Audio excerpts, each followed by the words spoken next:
Well,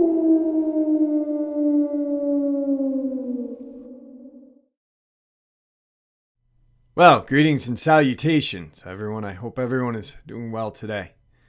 Today I have a subscriber submission, one that has sat with me for a very long time. Instead of emailing the experience, they messaged me through Facebook. We chit-chatted about it a little bit, and it's just one of those that kind of stays with you and makes you think. Before we get into it, though, a couple links. As you know, I rely on Patreon, PayPal, and my merch to help the channel to continue to grow and go. The links to Patreon and PayPal are in the description below. My merch displayed directly under the video. Also, Dogman Frightening Encounters Volume 1, 2, and 3, the audiobook versions. They were written and researched by Tom Lyons, narrated and produced by me, Jeffrey Nadolny. Those audiobooks are available on Audible, Amazon, and iTunes, the links to which are also in the description as well. And last but not least, if you'd really like to help this channel to continue to grow and go, just simply subscribe and click the like button. It's fast and free. Now, everyone, I have taken far too much of your time. Let's get on with today's upload. Shall we? Jeff, how are you? I'd like to share my experience with you now. It's definitely an auditory encounter, as we never saw the creature. When I was 10, my father and grandfather purchased 56 acres of land out in East Texas between Lake Fork and Lake Tawakoni. The land was purchased from a wheelchair-bound man whose wife took over tending to the farm with the help of sharecroppers from Mexico that lived in a little shack on the back 5 acres of land right next to a pond. We called it a lake house. My parents purchased a mobile home, but it would be a few months before it would be delivered. My younger brother and I lived with our grandparents in an old pier and beam farmhouse for the remainder of the summer and into the beginning of the school year, so we would be able to start school that year on time.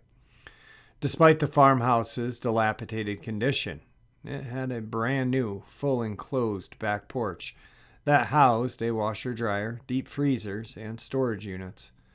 There were 2 screen doors on the opposite end of the porch. One led to a carport, and the other out toward the goat yard and crop fields. I've always been an adventurous type of girl, so at 10 years old, this place was a dream. My brother and I had tree houses in every tree we could manage. We spent all of our time when we weren't helping harvest the crops, playing in the creek and the ponds on the property. The main road ran in front of our property. About a quarter of a mile down, there was a massive hill with a bridge at the bottom going over a creek. Once you came up the other side of that hill, there was a sharp 90-degree curve that led you back out to the main highway. This was a gravel road, I should mention. At first, we liked to walk down that road and play in the creek, but then we started to notice how eerily quiet it was down there, and the feeling of being watched was overwhelming. As the summer grew to a close and the sharecroppers moved off the land, the son of the sharecroppers told my brother and I about a young girl who was found slaughtered in that creek just a few weeks before my family purchased the farm. Her murderer was never found. That left us with even more uneasy feelings. We began to notice how eerily silent and the feeling of being watched began happening down toward the lake house, which is what we called the shack on the pond the sharecroppers had lived in. Actually, the feeling of being watched seemed to happen any time we were without adult supervision. One night, the goats and the chickens were making an awful ruckus. My grandfather had been told by some other local farmers that there was a massive cat snagging livestock from their herd. He immediately grabbed his .22 and told me to grab a flashlight. I obeyed, and we were out the door. Once we had cleared both gates that led to the goat yard, things were silent except for the sounds of the creaking floorboards of the hayloft above the goat barn. We could hear something huge walking around above our heads as we approached the barn. I think my grandfather felt the same feeling of dread that I did the closer we got to the barn.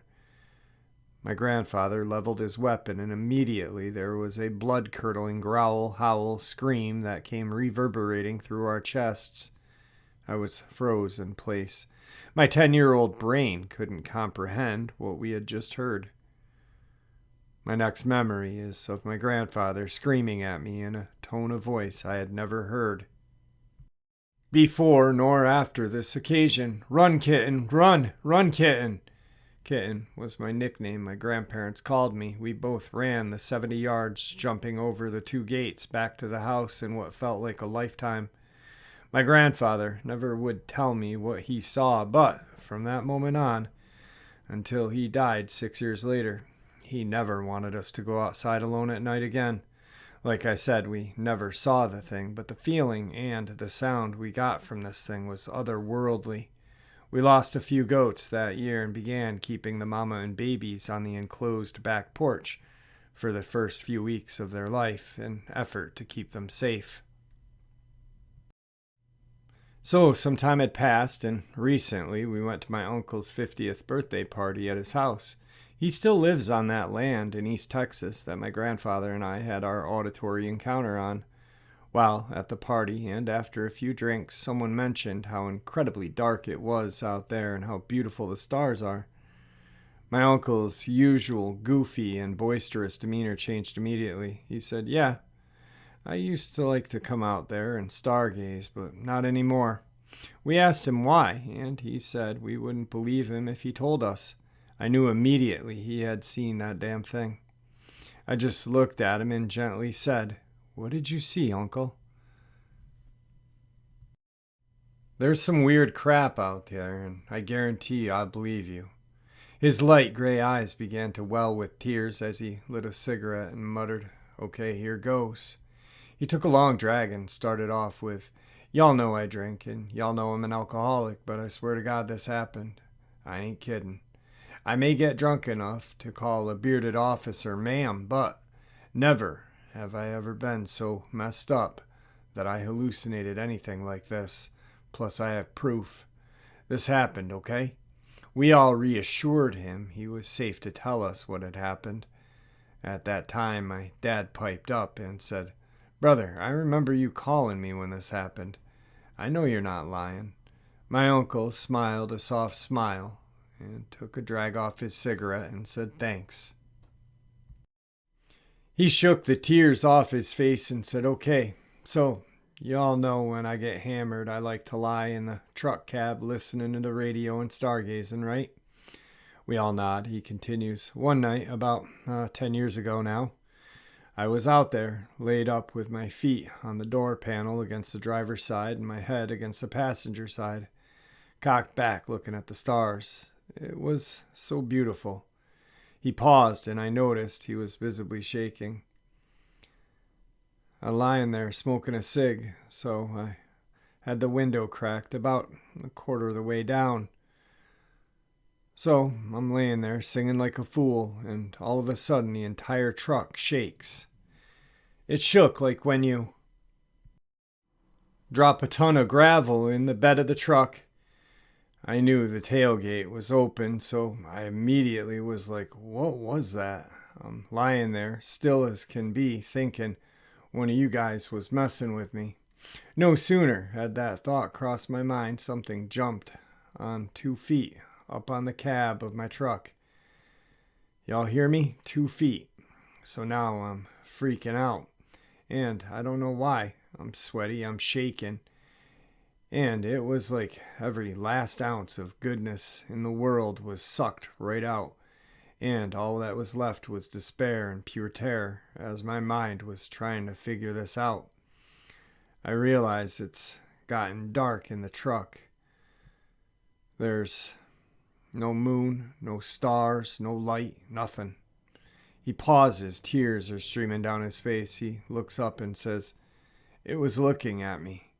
This thing was on top of the truck, leaned over, looking in the window at me." I urinated on myself. I've been drinking all my life, and never have I ever sobered up that fast. It was growling at me. I could feel it. My whole body shook as this thing leaned in closer and growled again. I could see spit dripping off its teeth and its red eyes. The most soulless, godforsaken red eyes. It was a demon. I'm telling you, it was a demon that showed up in the shape of a werewolf.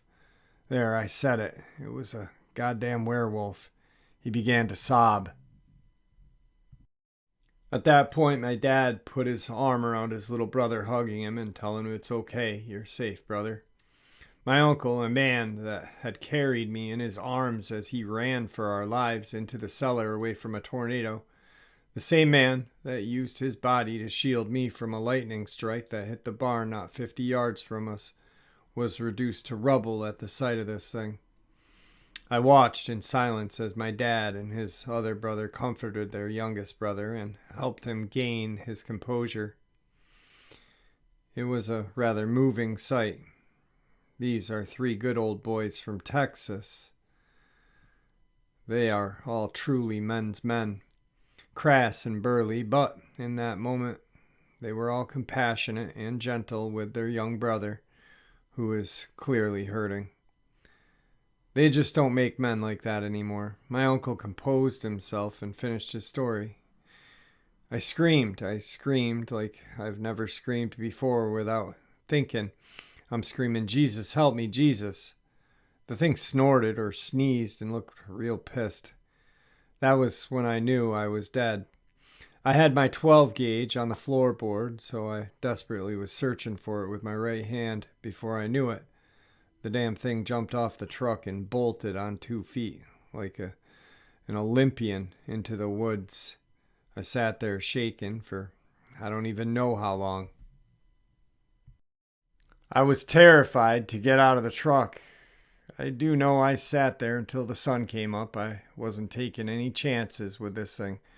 My 12 gauge would have been like a tummy tickle to this, so I really didn't want to have to engage in it.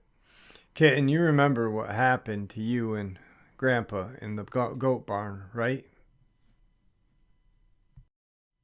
Yeah, he saw the thing. He's seen it many times, which is why he was always walking the fence line at night and would lose his mind if you or your brother were outside at night. That's why he started walking y'all to the bus.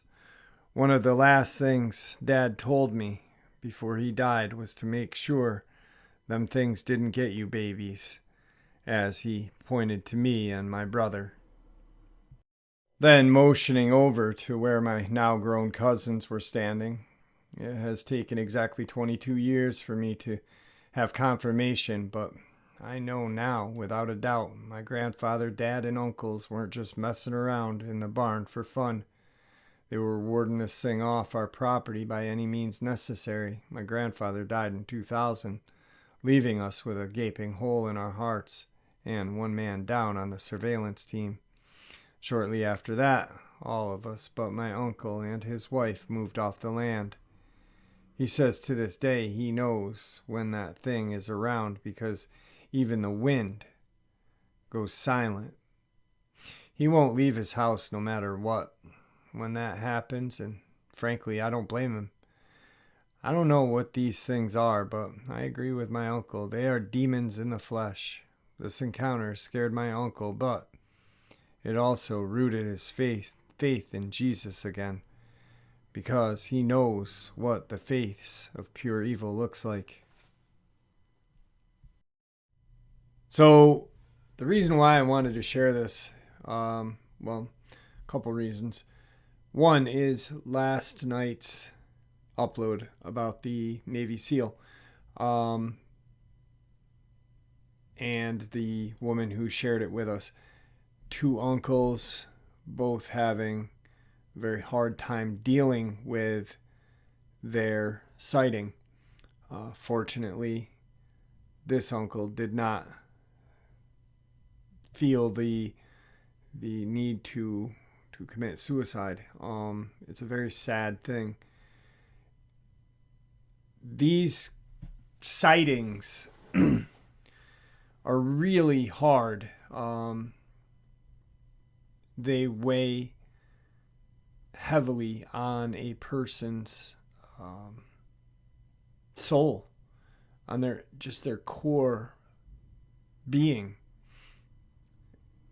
I had made mention that I was going to be working on an outreach program with a woman from this channel, and I've been so busy with everything else that I haven't really had time to. I'd really like to start working on it very soon with her. I think it would be fundamental, because even though there's my channel and there's other channels out there where a person can share their encounter, that is if they want to share. A lot of people don't even want to share. A lot of people just need a helpful ear to discuss whatever. I don't know. It's going to be a difficult thing. We were thinking about using like Facebook or whatever, but anyway, we'll come up with a good solution. Now, and this encounter also reminded me of another experience, and I don't know where it is. I had it, but with another subscriber who was in a barn, and the Dogman was above the person in the hayloft, and it was almost like this Dogman kind of lured them into the barn, and thankfully enough they were able to get out of the barn safely. But going back to the outreach program, it is so hard for a person to deal with these things that I've had 2 different subscribers talk about having family members who have committed suicide after seeing these things. Lewis, the former North Carolina sheriff, had a sighting with his wife, and shortly thereafter they ended up divorcing, and she ended up moving away and medicating her psyche with drugs, and ended up committing suicide. She OD'd. Now, was it intentional? I don't think so, but it still constitutes as suicide, which is just it's so disturbing. It's sad. Now, another reason why I shared this encounter, and I might share another one after what I'm about to tell you, is that I had a subscriber come on last night. We were talking, and he was going to share some stuff with us. For some reason, AT&T in upstate New York crashed, and my phone went dead in the middle of our conversation. This gentleman had a friend who had seen a Dogman, and they ended up, I believe, shooting it dead. But this thing honestly looked like a bear, or not bear, a boar, a large pig, boar, and dog combined, running on 2 legs. When he shares this experience with you, you are going to be like, wow, that is insane. I'm going to interview with him tonight. Hopefully everything goes well and AT&T service stays up and running. It was so disheartening, I guess would be the word. The phone went dead. I'm trying to call him. I'm getting no signal, saying my phone is not connected to a network, and I was just like, what is going on? But yeah, that'll be a good interview as well. So let's get to Let's share another encounter. Hey Jeff, my name is Speedy. I'm 43. I've lived in Louisiana all my life. I live about 30 minutes south of Lafayette, Louisiana, not far from where Sebastian was taken. I've been hunting, fishing, trapping since I was old enough to hold a gun or a fishing pole. I have been working in the swamps and marshes since I was 16 years old. I've hunted alligators, crawfish, commercial fishing, and seismograph drilling, many other things. I've had strange things happen to me in the swamps and woods, paranormal things, but my first cryptid encounter happened about 6 years ago. I live in the woods in a small home behind my parents' house and didn't have a driveway to my house. I would park at my parents' house and walk down a path to my house. I would usually wake up at around 4 in the morning to get ready for work. I'd get up, make my coffee, make my lunch for the day, let my dog out before I left, etc. This particular morning, I went to let my dog out and do his business. I opened the door to let him out. He took a couple steps out onto the porch and would not go down those steps to use it. My dog's name is Buck. He's a 145-pound white American pit bull and has never been scared of anything. He is a very special dog to me. He has saved my life when my trailer caught fire. He dragged me off the couch to wake me up.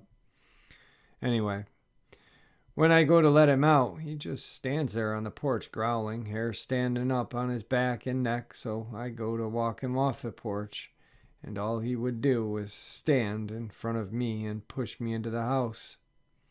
So I let him back in and got ready for work. I get dressed, make my lunch, and get ready to leave. When I walk out the door, he gets between me and the door. I figured he just didn't want me to leave because I'd bring him everywhere with me but work. So I just push past him, lock the door, and start to walk where my truck is parked. To get to my truck, I have to walk down a path which is about 75 yards through the woods and another 100 yards through a field in my parents' yard. It's always dark when I leave, so I use my little flashlight on my keychain, which is not bright enough. I get about halfway through the wooded path of the trail, and this feeling of fear comes over me. Now, I'm not one that scares easy. I've had rather rough life growing up. I've been in and out of jail, been shot and stabbed twice. I've even fought in an unlicensed bare-knuckle street fights for money.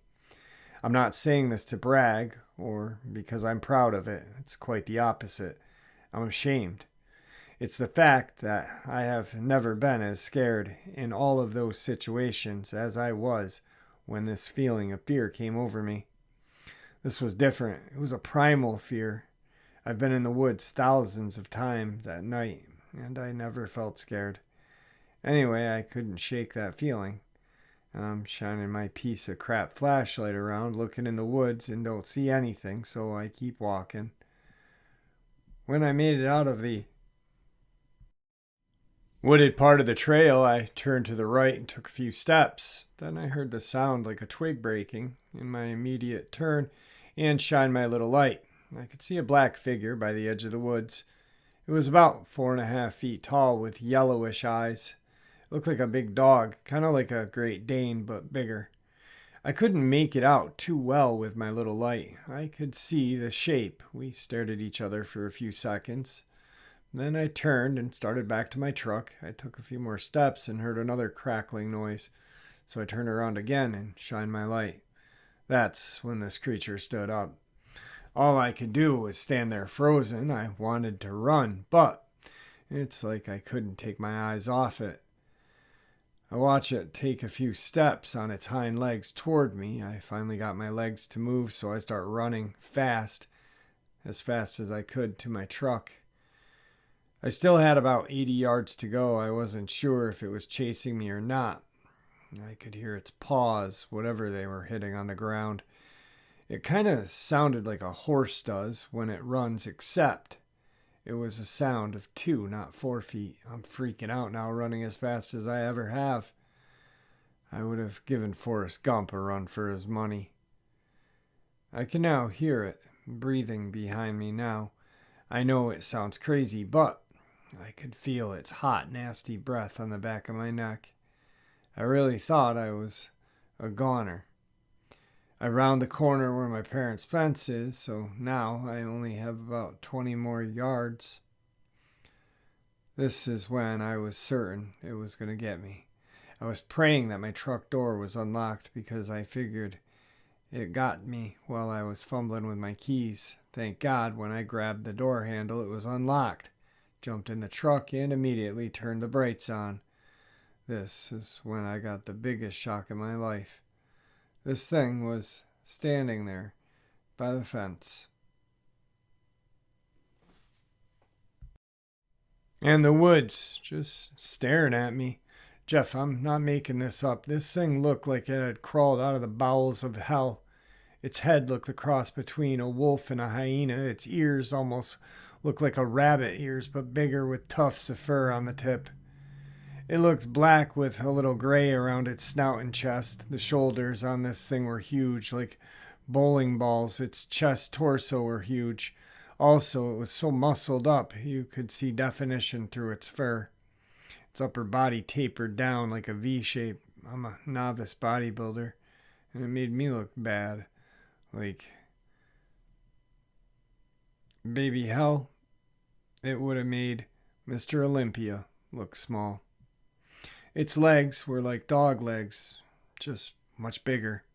I was sure I was staring at a werewolf. The thing that really freaked me out was that it looked dead at me and smiled. It didn't show its teeth like a dog does when it's mad. Its tongue smile at me. I could see every sharp teeth this thing had in its mouth. It stood there grinning, rocking back and forth, then just makes one leap and it's out of sight. I left. Got about 3 miles away, got sick, had to throw up, called my parents, told them that I saw a man in black creeping around the house to get the guns out and lock their door. I didn't know how to say that I had seen a friggin' werewolf. If I learned anything from this, it's trust my dog. He was just trying to warn me and I didn't listen. I miss him so much. He was my best friend. I had him 16 years ago. He passed away last year. I'm tearing up now thinking about him. I'll never get over him. It just gets worse every day. Thanks, Jeff, doing what you do. You help a lot of people. You are sure you help me. P.S. Please don't use my real name. Thanks, friends. God bless you. I hope you get this email the second time I wrote it. The first had a little more detail, but I hope this is enough for you. I have 2 more encounters that I'll share with you if you'd like to hear them. Please let me know. Thanks.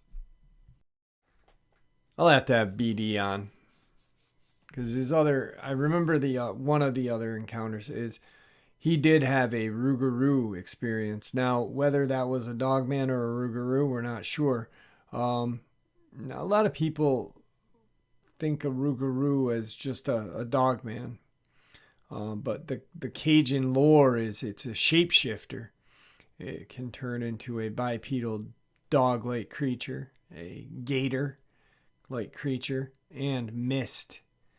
And his second experience was with mist.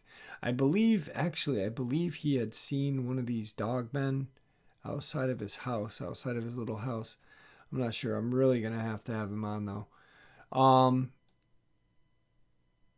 Another thing that popped in my head, when he described how it was running behind him, it sounded like a horse, but it did not have cloven hooves. I have another subscriber who had, she was with her boyfriend at the time, and they had seen a dog man, and her boyfriend pushed her to get in the house because he's such a manly man. And she described the exact same sound, running like a horse. It's very interesting. It caught my attention. I actually wasn't thinking about it the last time I had shared her experience. So anyway, my throat is killing me. I'm sorry, guys. It's probably a crappy upload, but I hope you enjoyed it. And with that, thank you for all of your support. You guys make this channel what it really is, and that's great. So thank you. May the Great Spirit watch over us all, and may He guide us down that path that we call life. Till later on tonight, my friends.